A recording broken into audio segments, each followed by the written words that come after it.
Ya Rabbana, Rabbana, Rabbana, Ya Rabbana, Rabbana, Rabbana. A'udzubillahi minasyaitonirrajim. Bismillahirrahmanirrahim. Assalamualaikum warahmatullahi wabarakatuh. Alhamdulillahi wahdah, wassalatu wassalamu ala rasulillah. Saudara-saudaraku Sarung Dakwah Channel rahimakumullah. Kali ini saya akan membahas kisah tentang Abu Dujana.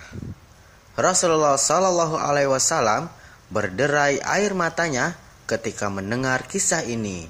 Pada masa Rasulullah Shallallahu Alaihi Wasallam terdapat seorang sahabat bernama Abu Dujana. Setiap usai menjalankan ibadah sholat berjamaah subuh bersama baginda Nabi, Abu Dujana selalu tidak sabar. Ia terburu-buru pulang tanpa menunggu pembacaan doa yang dipanjatkan Rasulullah selesai. Ada satu kesempatan Rasulullah mencoba meminta klarifikasi pada pria tersebut. "Hai, apakah kamu tidak punya permintaan yang perlu kamu sampaikan kepada Allah sehingga kamu tidak pernah menungguku selesai berdoa? Kenapa kamu buru-buru pulang begitu? Ada apa?" tanya Nabi. Abu Dujana menjawab, "Ya Rasulullah, kami punya satu alasan." "Apa alasanmu? Coba kamu utarakan," perintah baginda Nabi. "Begini," kata Abu Dujana memulai menguraikan jawabannya. "Rumah kami berdampingan persis dengan rumah seorang laki-laki. Di atas pekarangan rumah milik tetangga kami ini terdapat satu pohon kurma menjulang tinggi. Dahannya menjuntai ke rumah kami. Setiap kali ada angin bertiup di malam hari, kurma-kurma tetanggaku tersebut saling berjatuhan mendarat di rumah kami. Ya Rasul, kami keluarga orang yang tak berpunya. Anakku sering kelaparan, kurang makan. Saat anak-anak kami bangun, apapun yang didapat, mereka memakannya. Oleh karena itu, setelah selesai sholat, kami bergegas segera pulang sebelum anak-anak kami tersebut terbangun dari tidurnya. Kami kumpulkan kurma-kurma milik tetangga kami tersebut yang berceceran di rumah, lalu kami haturkan kepada pemiliknya. Satu saat, kami agak terlambat pulang. Ada anakku yang sudah terlanjur makan kurma hasil temuannya. Mata kepala saya sendiri menyaksikannya. Tampak ia sedang mengunyah kurma basah di dalam mulutnya. Ia habis memungut kurma yang telah jatuh di rumah kami semalam. Mengetahui itu, lalu jari-jari tangan kami masukkan ke mulut anakku itu. Kami keluarkan apapun yang ada di sana. Kami katakan, 'Nak, janganlah kau mempermalukan ayahmu ini di akhirat kelak.' Anakku menangis. Kedua pasang kelopak matanya mengalirkan air mata karena sangat kelaparan. Wahai baginda Nabi, kami katakan kembali kepada anakku itu, hingga nyawamu lepas pun aku tidak akan rela meninggalkan harta haram dalam perutmu. Seluruh isi perut yang haram itu akan aku keluarkan dan akan aku kembalikan bersama kurma-kurma yang lain kepada pemiliknya yang berhak." Pandangan mata Rasulullah Shallallahu Alaihi Wasallam sontak berkaca-kaca. Lalu butiran air mata mulianya berderai begitu deras. Baginda Rasulullah Shallallahu Alaihi Wasallam mencoba mencari tahu siapa sebenarnya pemilik pohon kurma yang dimaksud Abu Dujana dalam kisah yang ia sampaikan di atas.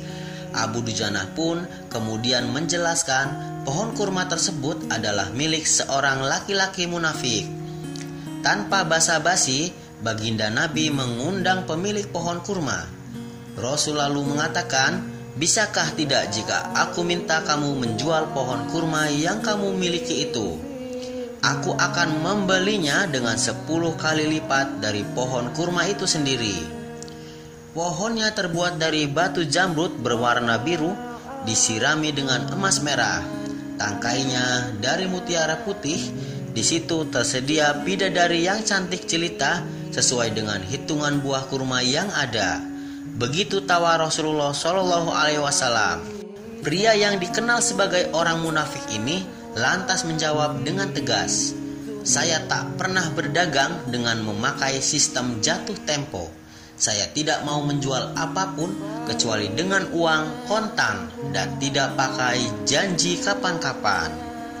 Tiba-tiba Abu Bakar As-Siddiq radhiyallahu anhu datang lantas berkata, "Ya sudah, aku beli dengan 10 kali lipat dari tumbuhan kurma milik Pak Fulan yang varietasnya tidak ada di kota ini."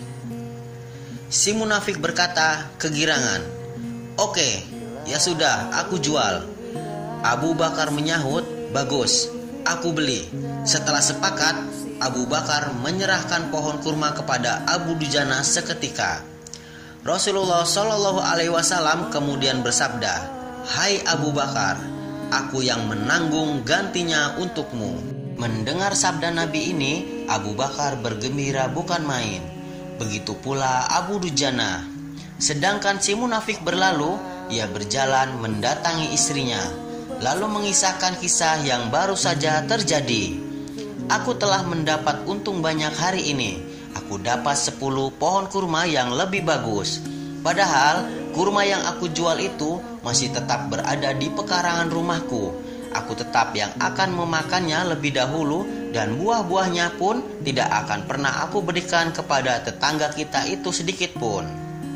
Malamnya saat si munafik tidur dan bangun di pagi harinya, tiba-tiba pohon kurma yang ia miliki berpindah posisi menjadi berdiri di atas tanah milik Abu Dujana, dan seolah-olah tak pernah sekalipun tampak pohon tersebut tumbuh di atas tanah si munafik. Tempat asal pohon itu tumbuh rata dengan tanah, ia keheranan tiada tara. Dalam kisah ini dapat kita ambil pelajaran betapa hati-hatinya sahabat Rasulullah tersebut dalam menjaga diri dan keluarganya dari makanan harta haram. Sesulit apapun hidup, seberat apapun hidup, seseorang tidak boleh memberikan makanan untuk dirinya sendiri dan keluarganya dari barang yang haram. Setiap kebaikan akan dilipat gandakan pahalanya oleh Allah Subhanahu wa taala 10 kali lipat, sebagaimana janji baginda Nabi Muhammad. Adapun panen daripada janji itu bukan kontan sekarang, namun di akhirat kelak. Karena dunia ini adalah darul zar'i atau tempat bercocok tanam, bukan darul hasad atau tempat memanen. Wallahu a'lam bishawab.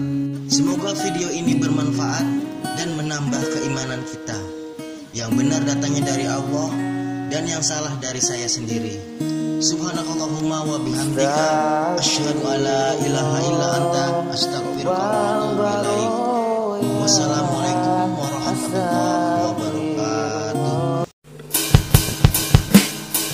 Maulaya sholli wa sallim daiman abada ala habibika khairil khalqi kullihim.